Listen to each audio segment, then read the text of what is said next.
and all these things shall be added unto you. Hallelujah, hallelujah.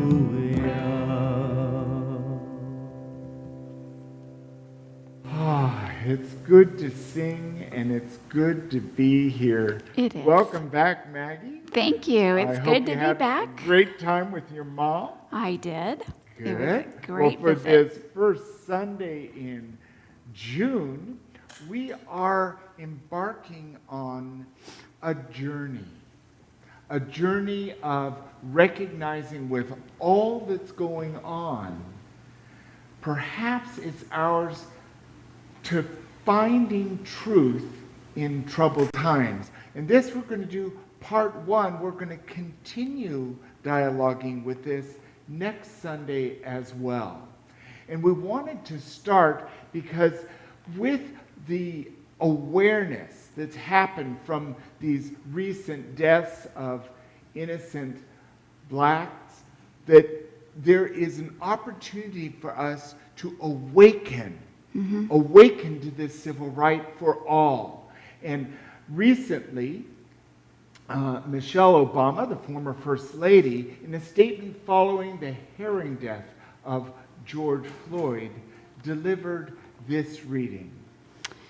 She said, "Race and racism is a reality that so many of us grew up learning to just deal with. But if we ever hope to move past it, it can't be just on the people of color to deal with it. It is up to all of us, black, white, everyone, no matter how well-meaning we think we might be, to do the honest, uncomfortable work of rooting it out. It starts with self-examination and listening to those with lives who are different from our own. It ends with justice, compassion, and empathy that manifests in our lives and on the streets."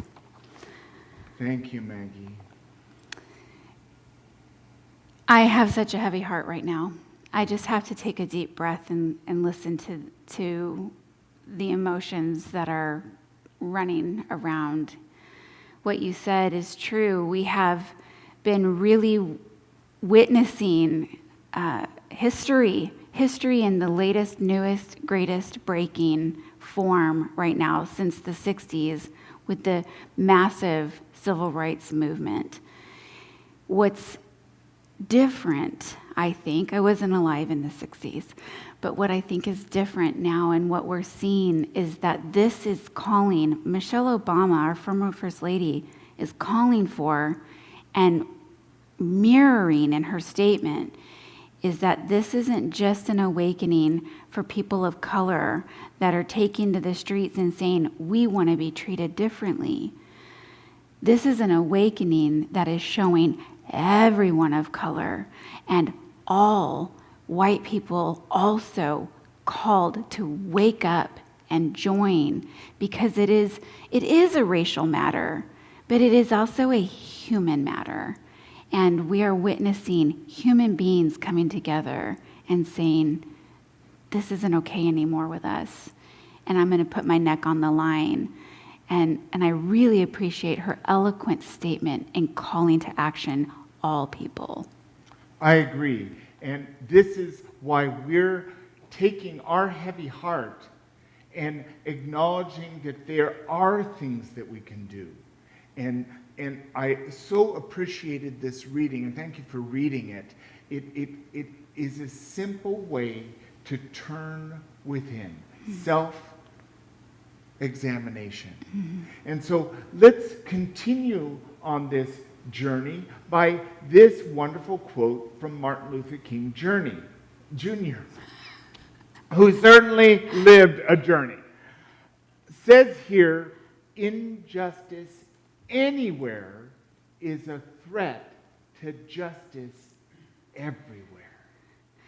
This is so profound for me because it simply states we're not equal unless we're all equal. love isn't unconditional love unless we can begin to love everyone as God loves us. Mm-hmm. And that's really easy to love the people we know and who cook the right brownies for us or give us birthday cards when they come. Or it's loving no matter what. Is it in us to look at George Floyd and say, George is my brother, I love him? Is it in us to look at those 3 police officers involved in George's death and say, those 3 gentlemen are my brother, but that behavior is unacceptable to me? Mm-hmm. We need to examine our own sense of truth, of being. Because, yes, we may live our life in consistency with that truth, but have all of our ancestors, has every ancestor on both sides of our family always observed that justice? Because until we can forgive that, accept that, own that, there is no justice. Or justice is just a platitude. And I'm not for that. I am not for that either. And I love exactly what you're just saying. And it is easy to love people we know. It is easy to love people that take care of us. And it's easy to love easier people that look like us. It's in our hard wiring. It's in our epigenetics. We have been handed this down through our DNA for hundreds and thousands of years, that we take care of our own mentality, tribe mentality, but it's old. I talked about spiral dynamics months ago, and tribe mentality is way, way, way down here. And we have evolved and evolved and evolved and gotten bigger and bigger. We're up here, friends. We're not down here, and I just need to survive and make sure I have enough fruits and berries of my own to sustain me through winter. We are crying out for the time of transition from me, and I need to take care of myself, to we. And it is evident in the absolute largest civil rights demonstration that has now gone global on our behalf, the United States' behalf. We have Australia, France, Germany, and the United Kingdom standing in solidarity with us, saying, probably in a little bit of fear, because if this can be happening across the pond, and these people can't do the work on their own to say this is not okay in their country, it's not okay for them, then what's to say that that corruption won't bleed across the oceans and cause the okay sense of injustice in our nation? I really appreciate people waking up. It is demonstrated broadly that we, the people on this planet, not just we, the people of the United States of America, are waking up and willing to put our necks on the line to stand in front of people who would otherwise be the first victims of violence and say, no, no more, you go through me first. And it's touching, and it's hard to see, and it's hard to do, but Michelle Obama said it perfectly. It is uncomfortable, and we have to do it anyway. And Michelle reminded us that it's ours to listen to people who are different from us. And therein lies our ability to find truth in troubled times. Nelson Mandela said that no one is born hating another person because of the color of his skin or his background or his religion. People must learn to hate, and if they can learn to hate, they can be taught to love. For love comes more naturally to the human heart than its opposite.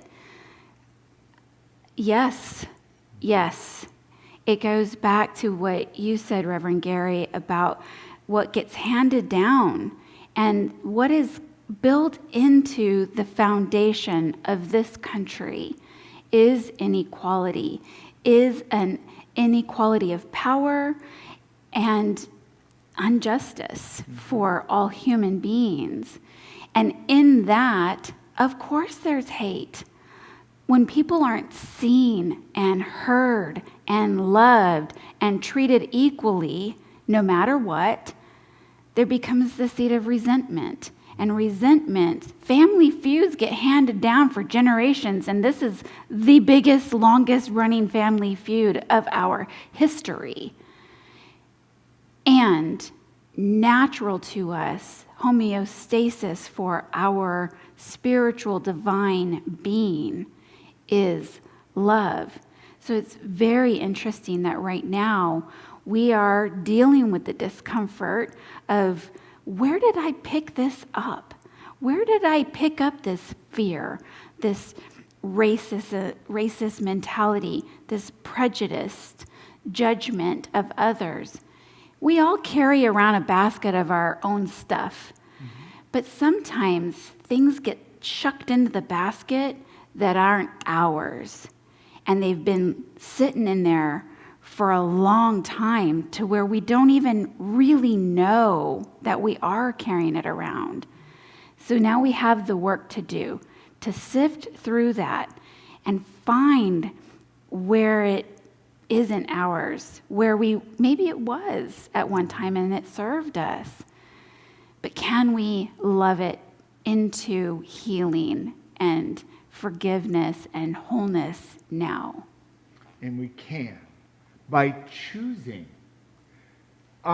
When we did this no complaint bracelet practice, I recognized that my humor was a very slippery place. And anytime I use my humor at the expense of another person, I'm tapping into that bucket of that holding that some people are less than me, less important.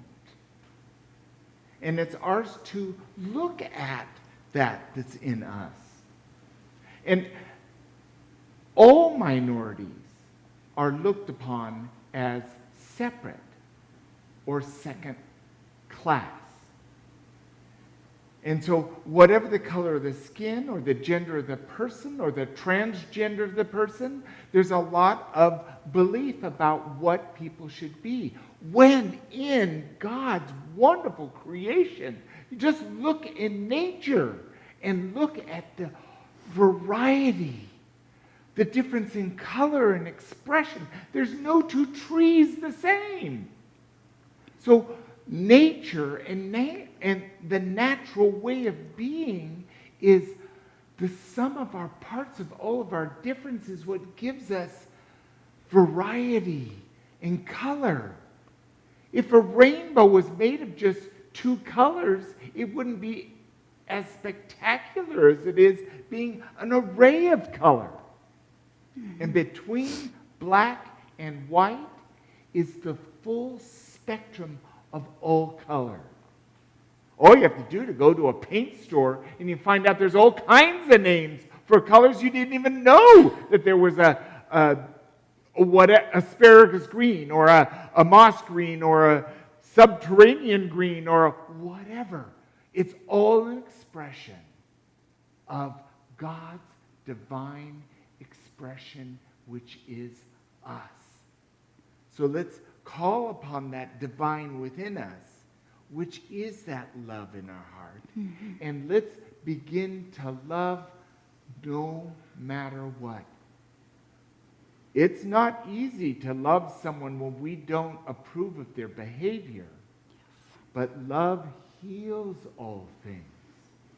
Love renews all things. Love restores all things. Because as Nelson points out here, that love is more natural to the human heart. And our own Unity minister, Eric Butterworth. I love this. In your quest for truth, don't stop short with simply being entertained or pacified by peace of mind platitudes. Truth should disturb you, challenge you deeply. It should ignite sparks within you, set fires underneath you, stir up your enthusiasm. I love this because we have been stopped by being entertained, being pacified by watching violent movie after violent movie after violent movie. We get kind of, well, there's violence in the world. We just accept it. Or maybe we have peace of mind because we hear a prayer or read a prayer, and maybe if we just pray, it's all going to fix itself. With my heavy heart, I know that the stirring in me is calling me to action. We don't change when everything's at peace, when everything's calm, when everything's relaxed, and it seems like all is well in the world. We don't change because we don't want to change from that bliss. So it's only the wonderful blessing of an opportunity when hardship, injustice wakes us up and puts a fire in our belly where we're willing to get up out of our chair and do something about it. Mm-hmm. Say, enough is enough. And this racism, this ageism, this homophobia, the fact that women are still in no way equal to men in business and in life. Yes, they got the right to vote 100 years ago, but there's more to equality than just substandard. All truth brings us to love. And love calls us to correct any injustice, any inequality. Our master teacher, Jesus, showed us that it's not ours to just sit back and wait for stuff to happen. He said the kingdom of God is in you. The kingdom of heaven is in you. That gives us the responsibility to outwork God in heaven in our lives. And I got a lot of energy about it because I'm still trying to find what is mine to do in this situation. Enthusiasm, I think we, put enthusiasm as the adjective that describes the feeling of getting on a ride in an amusement park or the feeling of a child's birthday party. Enthusiasm is passionate energy. Yes, when we're younger, it could be like, I am passionate about this birthday party, but I share that with you. Being passionate about the fact that I sometimes don't know what to do. All I know is what is happening right now is not okay with me anymore. It is palpable within my being. It is outside of my integrity of truth. And I think further, it's outside of the integrity of truth of who we are as spiritual beings on this human experience. So I feel enthusiasm for the fact that masses of people are feeling us being outside of integrity of truth.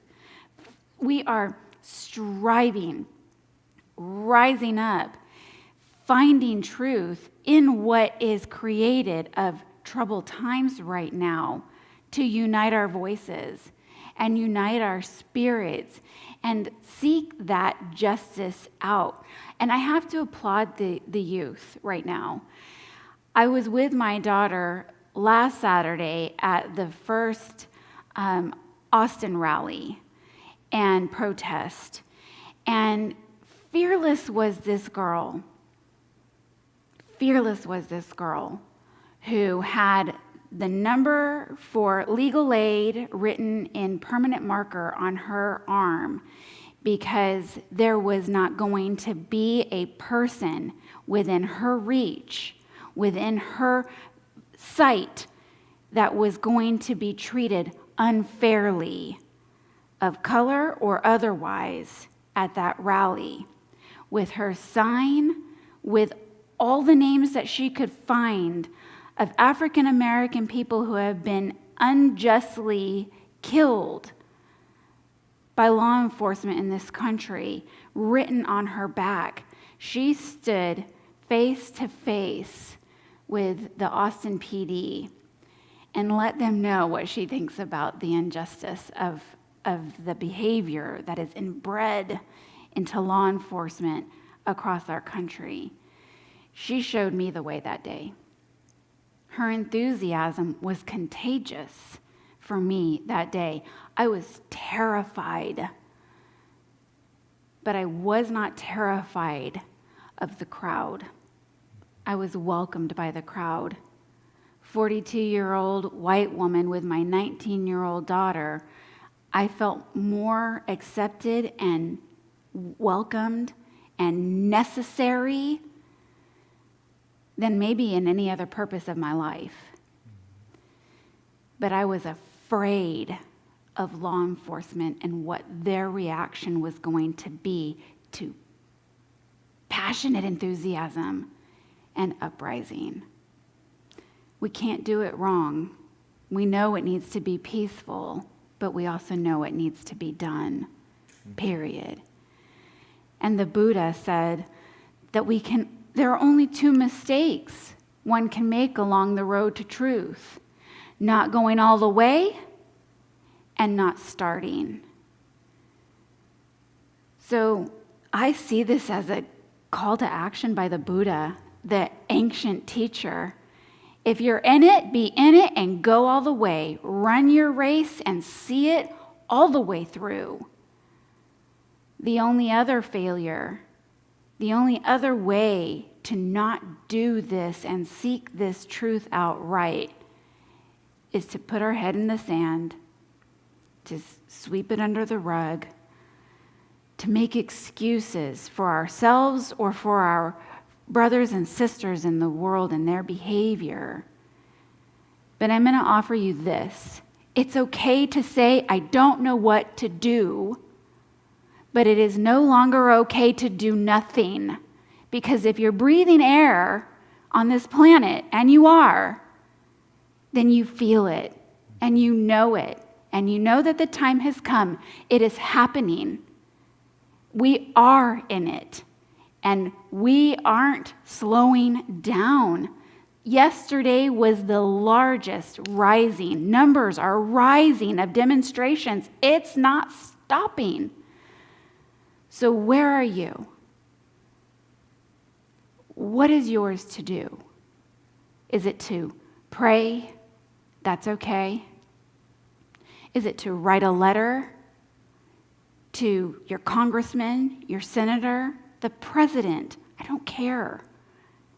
Is it to connect with someone of color or of different than you and understand their story so that you are better informed and know what you can stand up for? Is it for you to lace up your sneakers and hit the streets with a sign and protest? There's not a right way, but I invite you, I implore you to please breathe into and pray into and listen to what is yours to do, because I guarantee you it is always for us to seek out and act in truth.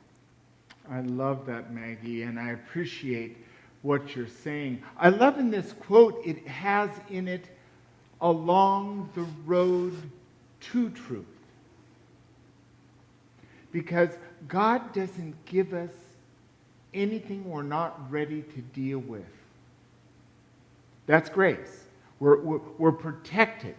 And it's a road to truth.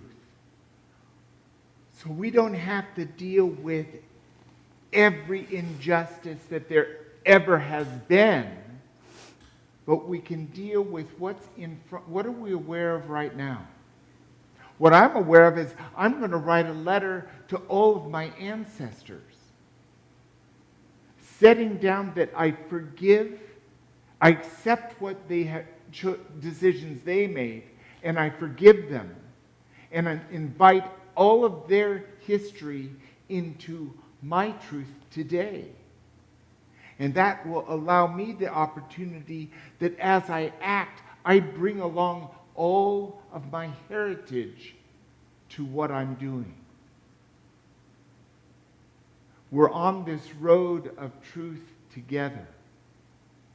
And as it awakens us, we will find truth in troubled times, because troubled times are giving us an opportunity to awaken to our truth, awaken to injustice.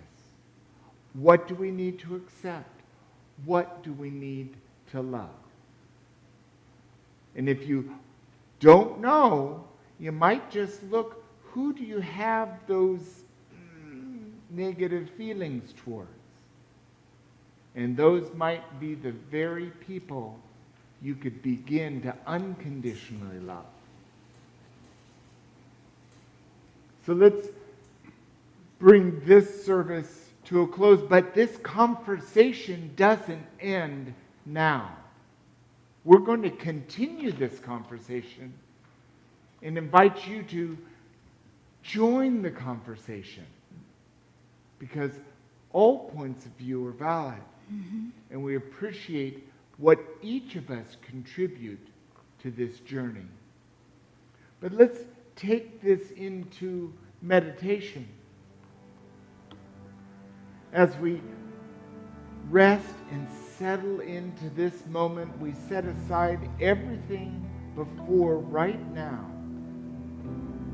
and allow the Unity Singers to bring us to this place in song.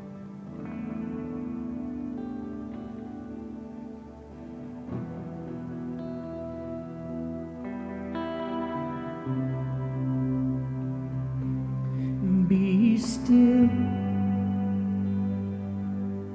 go deep, what you sow is what you reap. Be here now, where one is known, where life's fountain always flows. Be still, be still, be still,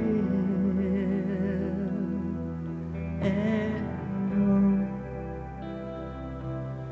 Be still, be still, be still, and know. Om Ganapatiye Namaha, Om Ganapatiye Namaha, Om Ganapatiye Namaha. Be still, be still, be still, and know.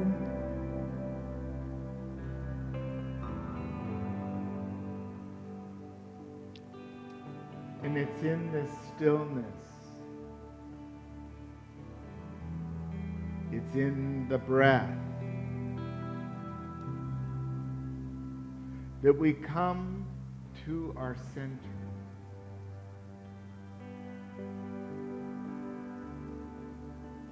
And as I use our 5 principles to bring us now into this moment, we first open to God is, the ever-presence nature of God, one power, one presence, alive within us and all around us. I am in the image and likeness of God. I am imbued with all the faculty of God in my Christ-conscious nature. And it's here that I then think, believe, and create my experience. I have the power to think and focus on what I believe. I have the power to change my mind at any time.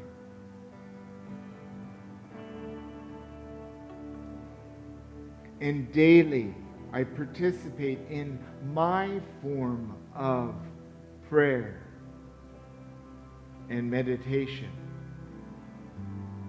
allowing me some time to separate completely from doing and being here now.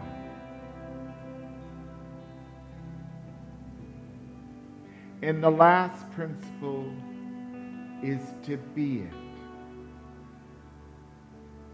to live it, to know that in this oneness with God, it's ours to imagine and to create and to extend and to love. Before we have the heart of God, our hands are the hands of God. Our feet are the feet of God. And then all we need to do is listen to what our inner heart is telling us of that which is ours to do, to be, and to live. So let's take a moment now to resonate with that truth as we enter a moment of silence.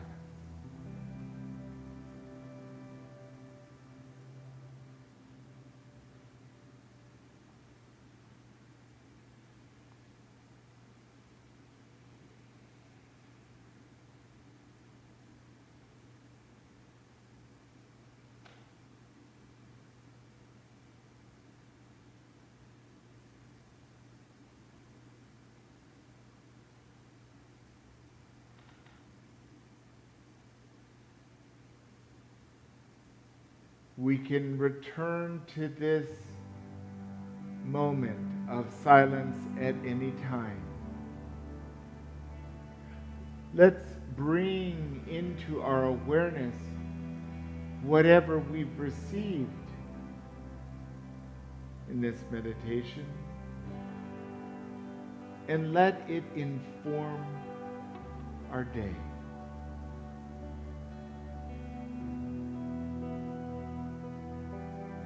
Breathe comfortably.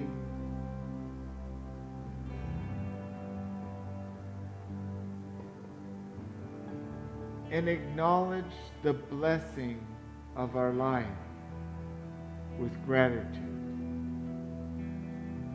with praise. For a grateful heart is ready to be. And in grateful action, we can do whatever is ours to do.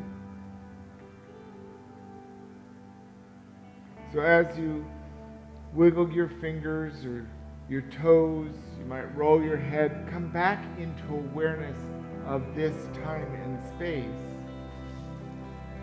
And then let's say this affirmation out loud wherever we are. It goes along with our talk today. Together? As I meditate upon the truth of God, I give up every thought that does not conform to truth. And we allow that to be what it is. Step out on the water, release your faith. Every step is stronger. Step out on the water.